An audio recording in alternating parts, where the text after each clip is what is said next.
Muy buenas, soy el doctor Oriol Lugo, doctor en psicología, y aquí estamos, espacio más de entrevistas, y hoy tenemos a Mar Delgado, que es alguien que ya estaba en el canal, buen amigo, y que también aquí nos acompaña de nuevo. Bienvenido, Mar, ¿qué tal? ¿Cómo estás?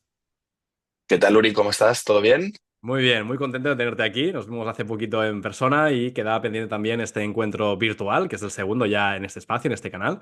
Te presento. Decir en primer lugar que eres abogado por ESADE, estudiaste también la licenciatura de abogacía allí. Además, también has sido profesor en la misma institución con las materias de filosofía del derecho y también de ontología. Y además también eres CFO de Trialin. Me gustaría empezar conociendo un poquito también tu trayectoria, ¿no? Alguien que viene del campo de la abogacía, justamente acabas también moviéndote en el ámbito de startups, pero justamente también en el ámbito de la salud. ¿Cómo es esa transición? ¿Cómo es ese proceso? Cuéntanos. Posiblemente para responderte tendría que ir a tu consulta y que me dijeras si tengo algún TDA o alguna cosa, pero bueno, la verdad es que siempre me ha gustado eh, moverme por diferentes campos, aprender muchas cosas, todo lo que podía. Ujú, Y toda mi trayectoria, sobre todo justo después de acabar la carrera, ujú, que empecé con una idea y acabé quizá con otra, se movió por muchos ámbitos, ¿no? Acabé la facultad de Derecho en el 2012, empecé ujú, a trabajar en despachos bastante conocidos, a la vez que compaginaba esa labor con la docencia. Me ofrecieron la posibilidad de empezar a trabajar en la facultad, en la asignatura de Filosofía del Derecho, ujú. que después se fue expandiendo a otras asignaturas como Teoría del Derecho, incluso estuve en una de Positive Marketing en la Facultad de ADE, Muy bien. y los últimos 4 años pues también en Ética y en Deontología, no arreglo dientes, no es odontología. Muy bien. Eh, entonces, bueno, siempre el campo ético me ha llamado mucho la atención, es algo que pues pensar de una forma crítica, salir un poco del esquema me ha llamado mucho la atención y es algo que he compaginado con, con la práctica del derecho mercantil, que fue mi especialidad. Ujú, Y yo creo que ha habido algo siempre que me ha acompañado, que ha sido las ganas de contribuir, ¿no? De hacer algo más. ujú, Entonces, yo estuve trabajando para despachos, luego para multinacionales de la gestión de grandes patrimonios y, y al cabo de unos años acabé trabajando en un fondo de capital riesgo, que al final pues, es inversión en startups, ¿no? Que diríamos hoy en ujú. día. Eh, Esta situación se mantuvo hasta hace 3 años, en el Vale. momento en el cual yo creo que también, y esto nos pasó a muchos, impulsado por el COVID, La decidí hacer pandemia. un cambio en mi carrera y Ujú, sentía que quería contribuir de alguna otra forma. Siempre había contribuido, eh, especialmente a través de la inversión en startups, porque al final pues, creas nuevos modelos de negocio, creas nuevas posiciones laborales, ¿no? Al final inyectas ujú, dinero en una empresa pues, que va a contratar, que va a hacer cosas, que va a cambiar paradigmas. Pero sentía que quería tener un impacto más directo. Y ahí estuve, ¿no? Y esto también venía bastante de ese trasfondo docente en el que uno se claro. pregunta qué es la justicia, qué es hacer el bien, todas estas Es llevarlo a la cuestiones que práctica, veíamos es verlo en directo, ¿no? claro, todas esas cuestiones que teníamos en clase, decía, "Oye, ¿y cómo me las aplico a mí?". Claro. Y ahí estuve en un momento, un impasse de reflexión Ujú, y dije, ostras, me gustaría impactar en el mundo a través de la salud. Y ahí fue como empecé a hacer un máster de gestión sanitaria. muy bien. Y por el camino, pues un muy buen amigo que estaba empezando un proyecto, una startup dentro del sector salud, me contó lo que estaba haciendo y dije, ostras, tenemos que colaborar. Muy Y bien. ahí fue cuando invertí un poquito de mis ahorros en la empresa Ujú. y empezamos el proyecto. Qué bueno. De alguna forma has podido ver como inversor, como de alguna manera también como abogado y ahora también dentro de la propia startup. O sea que has visto todas las arestas, todas las facetas que puede tener una empresa de ese tipo. Bueno, he estado bastante involucrado en negocios, sí. Desde la parte menos negocio del negocio, que suelen ser las operaciones, Sí. bueno, la gente de operaciones entenderá que lo que digo está mal, pero muchas veces, pues sí que es verdad que todo lo que es finanzas ilegal Ujú, acaba siendo aquellas cosas que echan para atrás el rápido desarrollo de negocio ujú, con la idea de que se haga de una forma más sostenible, ¿no? Y que luego no claro. tengas muchos incendios que apagar. Totalmente. Pero sí, Entonces, la verdad es que muchas aristas. sí. Entonces, ¿cuál sería tu día a día como CFO? Porque la gente a lo mejor puede pensar, ¿no? Que un CFO es alguien que simplemente se dedica solo a la parte financiera, pero entiendo también que en una startup, ¿no? A lo mejor los cargos también pueden variar o pueden tener también facetas como un poco más también flexibles, ¿no? Al final es lo que decimos, ¿no? Todo el mundo tiene que remar para que la empresa luego pueda pasar a otro estadio o otro nivel. Sí. Eh, Más que cuál es el día a día, yo te diría cuáles tienen que ser, según la experiencia y lo que he ido viendo, y sobre todo de aquellas empresas que considero que han tenido cierto éxito, Ujú, qué es lo que acaba haciendo un CFO. Y hay muchas fórmulas, para ser un buen CFO y seguramente, igual que también se dice del CEO, cada momento de la compañía necesita seguramente un perfil diferente. ujú, Pero bueno, puede ser un perfil muy, digámosle, académico, muy contable, muy de que la caja cuadre, o sea, muy al detalle ujú, del céntimo. Yo creo que también hay otra alternativa que es quizá el partner más estratégico, ¿no? Es el que, ujú, de alguna forma, conociendo los números, conociendo el negocio, hace de balance con el CEO y muchas veces le lleva la contraria fundamentada ujú, para hacer de contrapeso, ¿no? En la estrategia. Entonces, yo creo que un buen CFO es ujú. un buen partner estratégico. Es como que de alguna Entonces, forma dentro, sabes el que hay y lo que no hay, ¿no? Es lo que dicen de lo que no son cuentas son cuentos. Entonces tú sabes realmente qué es lo que tenemos para ca- poder invertir o poder seguir creciendo.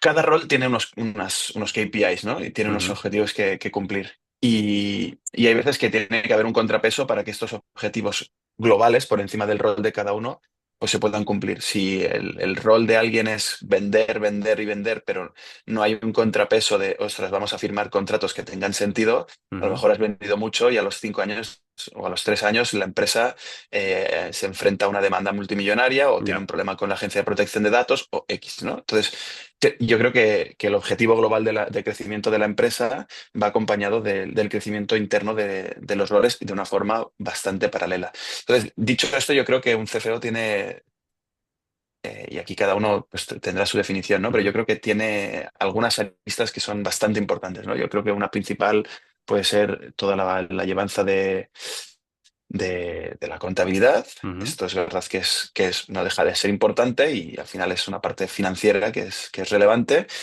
Yo creo que no hace falta, de hecho yo vengo del área legal ujú, y sé de contabilidad, pero asumo que no soy el mejor contable del mundo. Entonces ujú.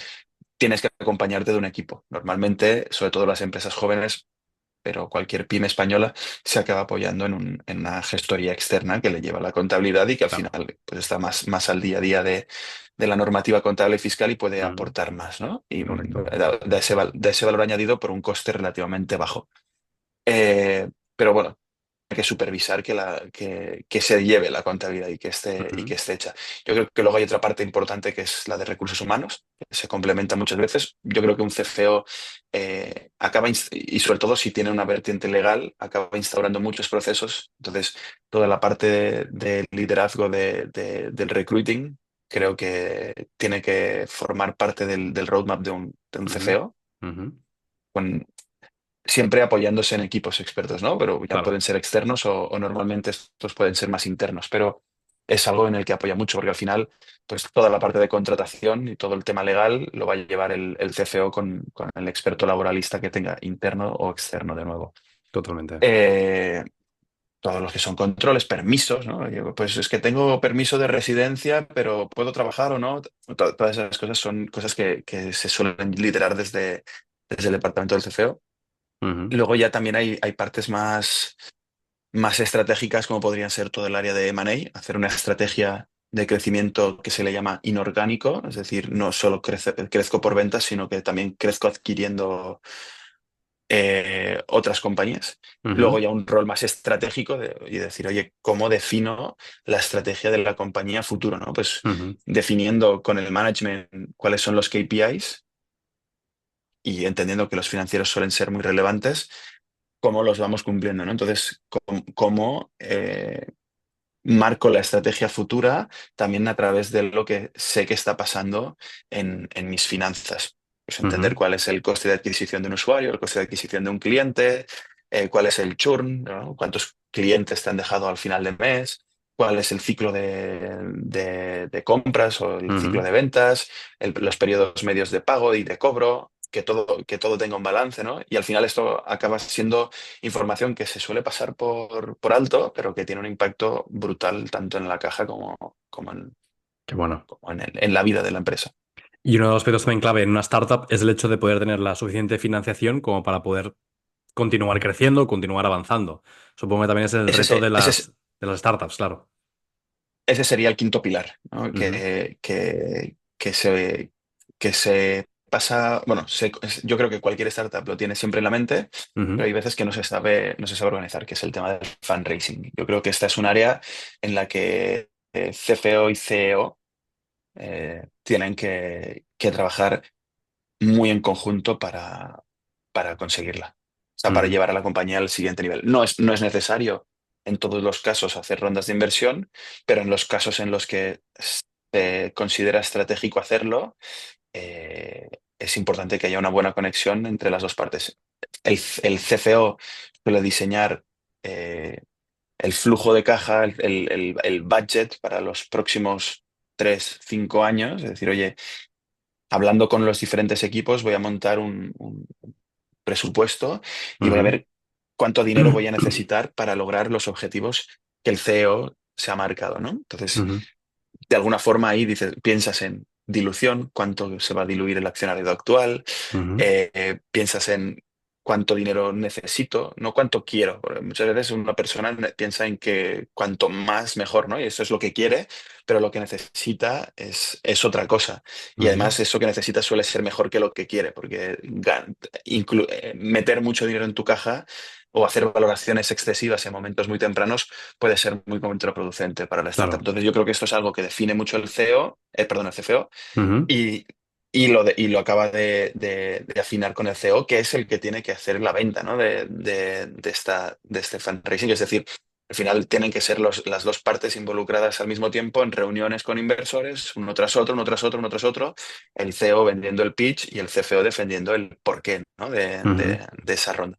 O sea que hay que tener muy claro también la estrategia que se va a tomar en la empresa para que ese dinero realmente esté en ese punto equilibrado entre no perder demasiada capitalización, perdón, demasiada pertenencia de la Capital, empresa, sí. ¿no? Sí, capitalización en sí de la empresa, pero también conseguir el nivel económico que se necesita realmente para luego construir lo que de alguna forma se ha planteado, ¿no? Ese difícil equilibrio de vamos a dar más, necesitamos Claro. menos. Yo creo que hay mucha gente que se pregunta, ¿no? ¿Cuándo necesito levantar una ronda de capital? Y de hecho, yo creo que hay una crítica bastante interesante Ujú, que se hace como ha habido el boom de las startups, sí. sobre todo en Europa, que era más desconocido. De golpe la gente dice, oye, ¿por qué estás valorando en 1.000 millones una empresa que tiene resultados negativos, ¿no? Los unicornios, famosos Entonces, unicornios. ¿cómo puede haber un unicornio que no tiene un resultado positivo? Claro. Claro, ahí son muchos conceptos que entran, ¿no? De la valoración, la necesidad. Seguramente una pyme Ujú, tradicional no va a necesitar una ronda de inversión. Es decir, si tú ya generas eh, un income recurrente e interesante y tu objetivo no es expandirte y ser el más grande del mundo, seguramente no necesitas hacer una ronda porque no quieres crecer tan rápido. Seguramente tampoco la necesitas porque a lo mejor te puedas apalancar en deuda y no renuncias a una parte claro. de tu capital, ¿no? Pues Claro. sí, ¿En qué momento sí, decides una cosa o la otra? Que es el gran, quizá la gran cuestión, ¿no? sí, yo creo que principalmente es si no puedo generar suficiente dinero para crecer por mi cuenta de forma orgánica, Vale, pues como en la parte de money, ¿no? Tengo que ir a lo inorgánico, a buscar ese inversor externo para que me apoye el crecimiento que yo quiero. vale. Pero también tiene que venir de parte del fundador, ¿no? Del dueño de la empresa, entender qué quiere.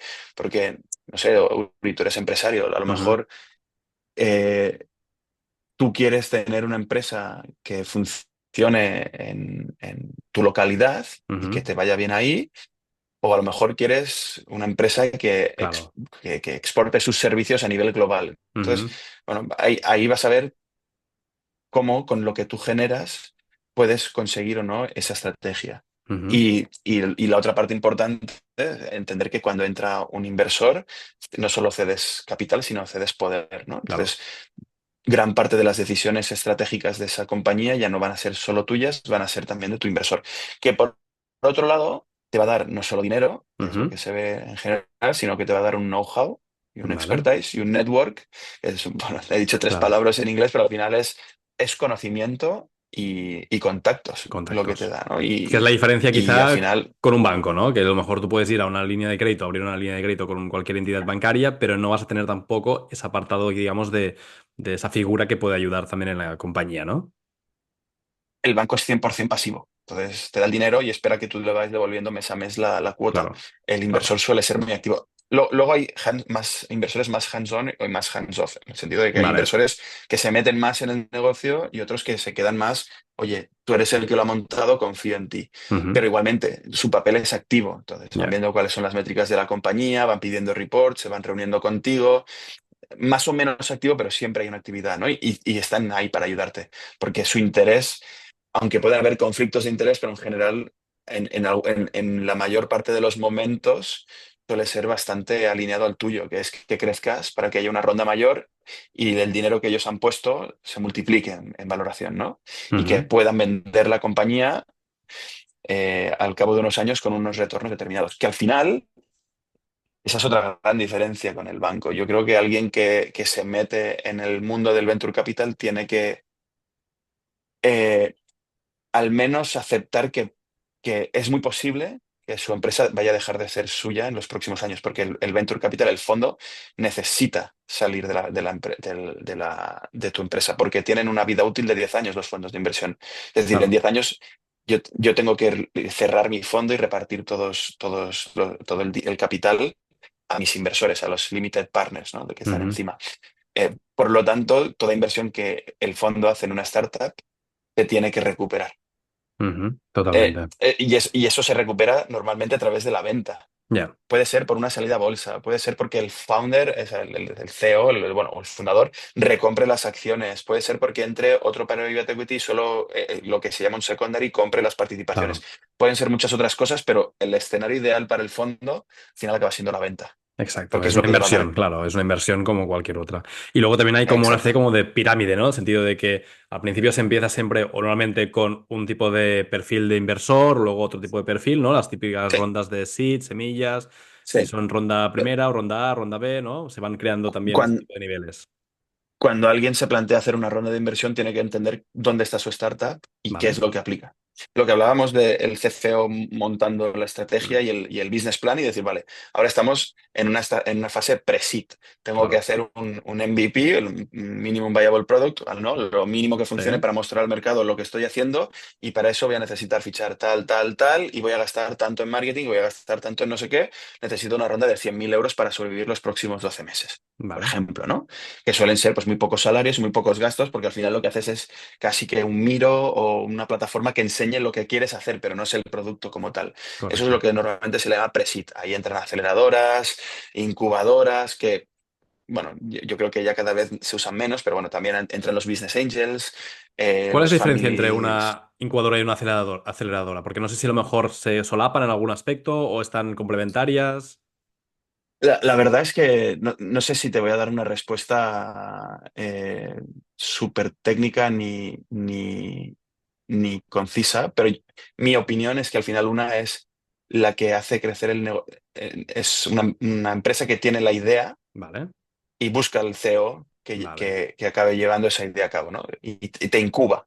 La vale. aceleradora es, una vez ya tienes esa idea, Otro estadio, otro acelera tu, nivel. cre- acelera tu Claro, crecimiento. claro, Pero normalmente se acaban solapando. claro. Es que yo Pero pensaba que yo, al yo, final yo, es un acompañamiento, ¿no? Es algo natural que surge, ¿no? Tengo una idea, la materializo y luego eso tiene que escalar. Las dos están en las mismas fases. O sea, al Vale, final, quizá la incubadora un poquito antes y la aceleradora ya, oye, claro, ya lo has hecho, vamos a crecer. Te voy a dar esos 100.000 euros que necesitas para crecer más claro, rápido. Pero bueno, están ahí. Normalmente lo que se suelen acudir son a los business angels, o redes claro. de business angels, o amigos, o hacer rondas pequeñas, o sea, tickets pequeños con mucha gente y sindicar luego a esos inversores.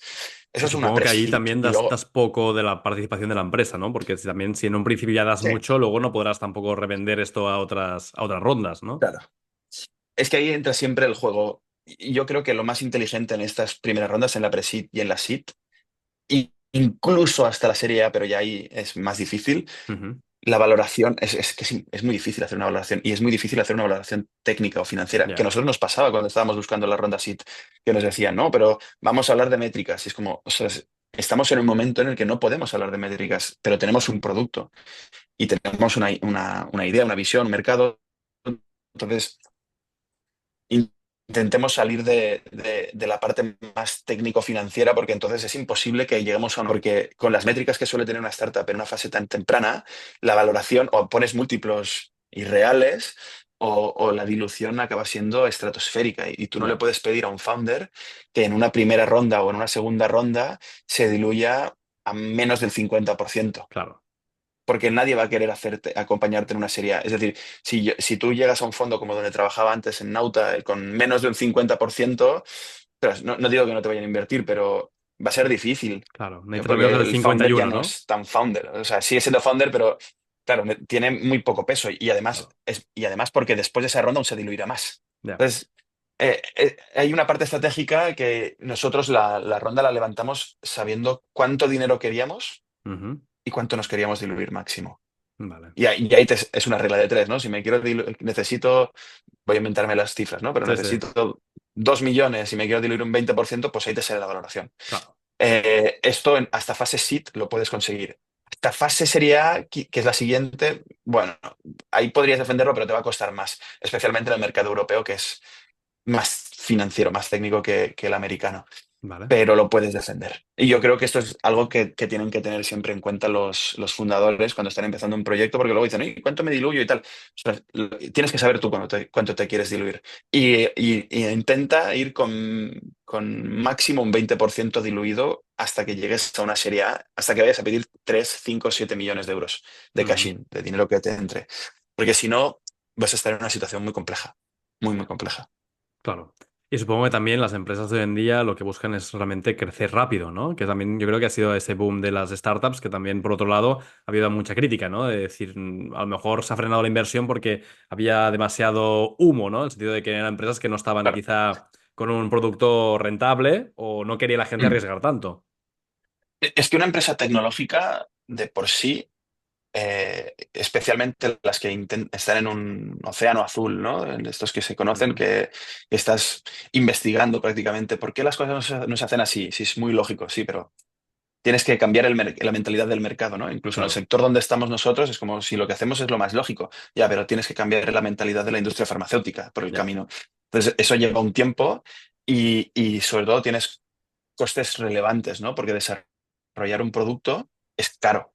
Es Mm. caro. Necesitas desarrolladores que son caros, necesitas inversión en marketing, necesitas muchas cosas que son caras. Entonces, claro, tú quieres crecer, pero estás ingresando poco y estás gastando mucho. Entonces, claro, tu EBITDA va hacia abajo, hacia abajo, hacia Claro. abajo.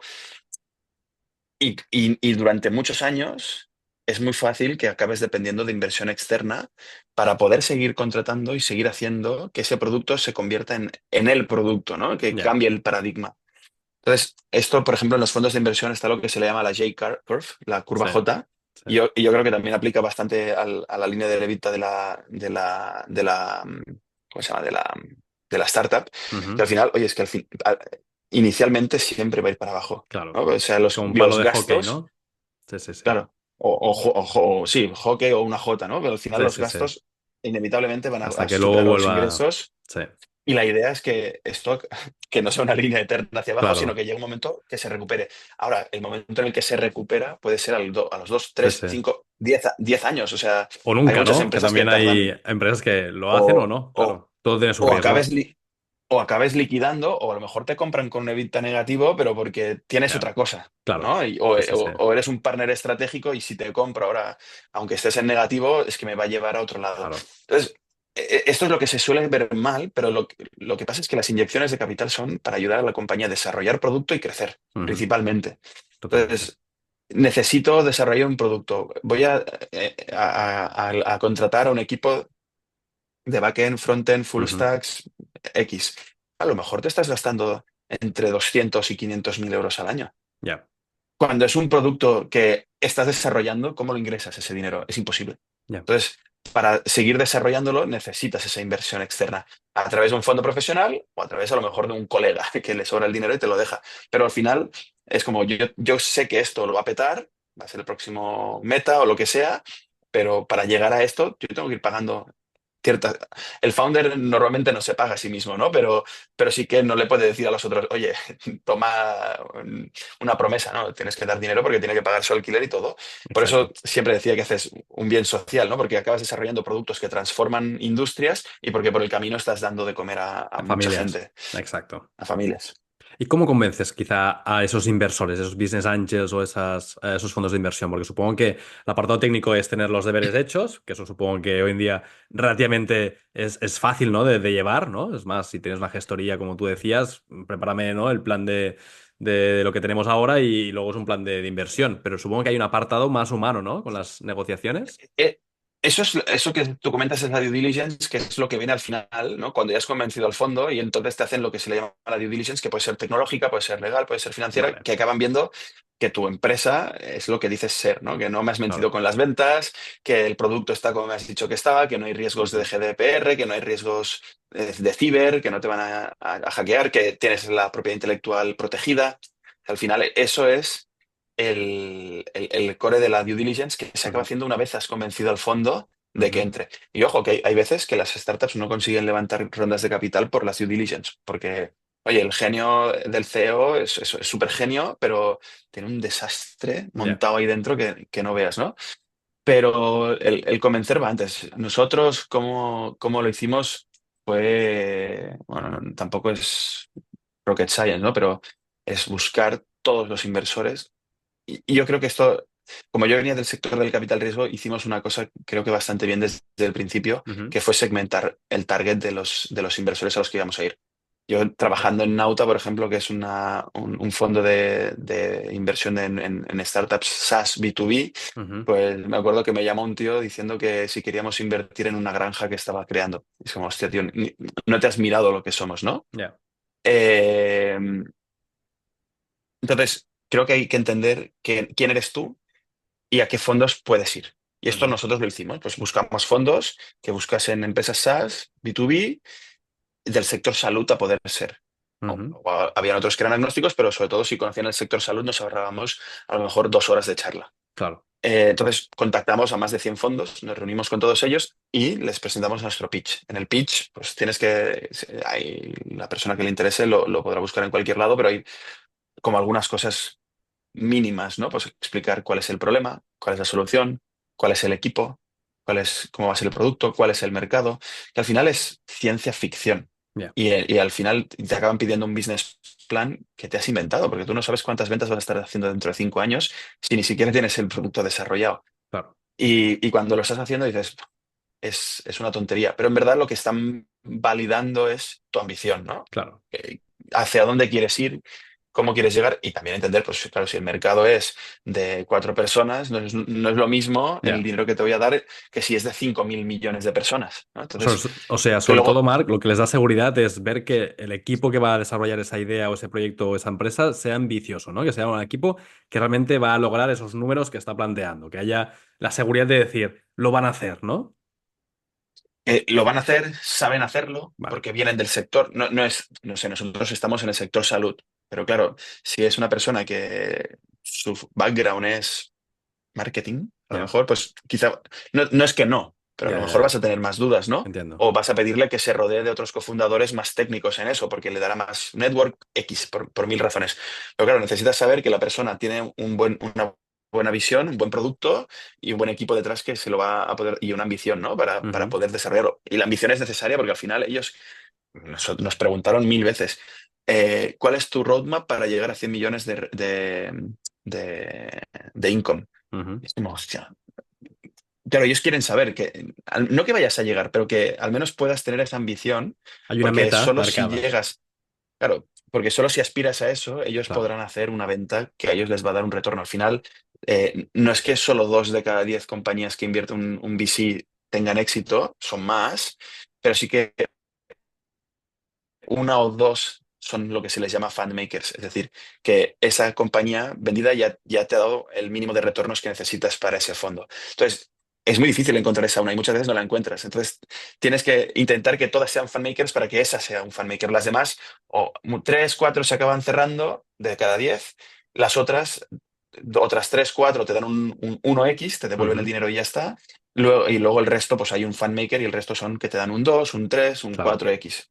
Sí, sí, sí, sí. ¿Sabes? No es que el 90% se eliminen, pero es verdad que no el 80% te da un retorno brutal. Claro, Entonces, ellos buscan que tú seas ese fanmaker claro. y por tanto que tu idea pueda serlo, que tu equipo pueda ejecutarlo y que lo que les estás pidiendo tenga sentido. Si te hago una valoración inicial de 50 millones, claro, tú necesitas que yo facture 1.000 para que Ya, tu venta tenga sentido, ya, ¿no? ya, ya. Especialmente en momentos tan iniciales. Entonces siempre hay como esa tensión entre los que te dicen, ellos te van a pedir una valoración muy baja, pero te vas a pedir una valoración media. ¿Qué pasó en el 2021? En 2019 a 2021 hubo un boom de startups y hubo un boom de valoraciones. Y se hacían valoraciones que no tenían ningún Ya. sentido de altas. Se invertía mucho dinero y luego tú tienes que justificar qué haces con ese dinero. Sí, sí, sí. Tienes Bueno, que justificar. Y la era siguiente fiebre ronda, del oro. claro, y la siguiente ronda tienes que hacerla más grande todavía, Ya, porque si no, haces lo que se le llama un down round y eso queda pésimo para los inversores y claro. para los LPs de los inversores. Entonces tienes que buscar un equilibrio razonable del plan, ¿cuánto dinero necesito? No cuánto me gustaría para jubilarme hoy, sino cuánto dinero necesito para llegar al siguiente stage. Y cada ronda Totalmente. es un stage, ¿no? Pre-seed, desarrollar tu MVP. Seed, tener el producto. Seed a serie A, Ujú. eh, tener el product market fit, ¿no? Que el producto que has desarrollado se vende en el mercado. Y hay veces que por el camino tienes que pivotar. O sea, hay muchas complicaciones, ¿no? Pero yo creo que tener claro cuál es el objetivo de cada ronda te ayuda mucho a tener una idea para cómo estructuro mi business plan, cuánto dinero voy a necesitar y cuánto dinero salgo a pedir al mercado con la Correcto. dilución que yo quiero. Mm. Luego a lo mejor te tienes que diluir más o tienes la suerte y te diluyes menos, ¿no? Sí, sí, Pero si tienes regla uno de la negociación, ¿no? Saber lo que quieres. exacto, Si sabes lo que importante. quieres, vas a tener más éxito, seguro. Entonces Totalmente. nosotros, ¿qué hicimos? Hablar con 100 fondos, más de 100 fondos, de los cuales acaban interesándose unos 10 y Ujú. acabas firmando con todos los que puedas un term sheet. Normalmente con dos, tres, cuatro term sheets sería lo ideal porque te da más peso en la negociación a ti. El term sheet es como el documento previo a la negociación en el que durante unos meses bloqueas la ronda y dices, oye, voy a estar 2 meses solo contigo. Tú te comprometes a que se comprometen unas cláusulas, ¿no? A la valoración, a la Ujú. cantidad de dinero que invertirá, etcétera, y se condiciona todo. No es un documento jurídicamente vinculante como tal, pero sí que te condiciona a que si se cumplen unas metas, básicamente que pases la due diligence, Ujú. se hará la ronda de inversión con las condiciones puestas ahí. Como un Entonces ahí acuerdo. hay es un preacuerdo. Entonces Sí, ahí hay muchísimas cláusulas tipo, pues cuál será la liquidation preference, cuál será la anti-dilution, y todo eso luego se coge el papelito, que es normalmente un term sheet, es una hoja, y lo trasladas ya a un LPA de 100 páginas en las que totalmente. desarrollas ya Un todo. documento ya Te, más fir- final. Y te Marc, firma y se sí. cierra. Nos acercamos ya al final de la entrevista, pero no me gustaría antes de despedirnos Que que si me das puedas cuerda, dar... yo hablo No, no hay mucho, ¿eh? problema. No me gustaría que nos perdiéramos un último mensaje, un titular para la gente que a lo mejor, ostras, se ha quedado con la idea de puedo hacer escalar mi negocio o quiero hacer escalar mi Sí. negocio. ¿Tú qué les dirías a esa persona si fuera como un titular? Y luego terminamos, si quieres, con tus redes para que la gente te pueda conocer más y te pueda seguir. Un titular. Yo diría que se rodeen de un muy buen equipo Ujú. y que lo escuchen, que es importante. Sí, porque cuando uno tiene una idea clara, hay veces Ujú. que se pierde en esa idea y es interesante escuchar qué tiene que aportar el resto de la gente del equipo, de un Ujú. equipo motivado, que tienes que trabajar para motivar que tiene que aportar a la evolución de esa idea. Porque no nos damos cuenta, pero con el paso del tiempo, Ujú. esos proyectos que salieron de una sola persona se acaban convirtiendo de muchas personas. Nosotros ahora somos 20 en el equipo, Total. son 20 salarios, 20 almas, ¿no? 20 personas que confían, que creen, que quieren seguir expandiendo y que luchan cada día para que lo que hemos hecho pues vaya superándose, ¿no? Entonces Totalmente. hay que desprenderse a veces de lo que uno, del embrioncito que uno montó y entender que ese embrioncito se ha hecho adulto y tiene muchos ojos encima que le apoyan. Pues Fantástico. un buen equipo y Y escucharlo. la gente que quiera saber más de ti, Marc, ¿dónde te encuentra? En LinkedIn y en las redes. Eh, Principalmente en LinkedIn. Marc Fantástico. Delgado Máñez, Fácil. LinkedIn Fantástico. y Pues sí. Marc, ha sido un placer. Espero y deseo que la gente que nos ha visto pueda haber tomado buena nota de cómo hacer que tu negocio pueda pasar al siguiente nivel y qué mejor forma de hacerlo que con grandes expertos, como es el caso de Marc Delgado. Pondremos Y, luego en cual- comentarios esa información. y cualquier duda que me envíen un mensaje. Fantástico. Abrazo fuerte. Cuídate, amigo. Deu. Chao.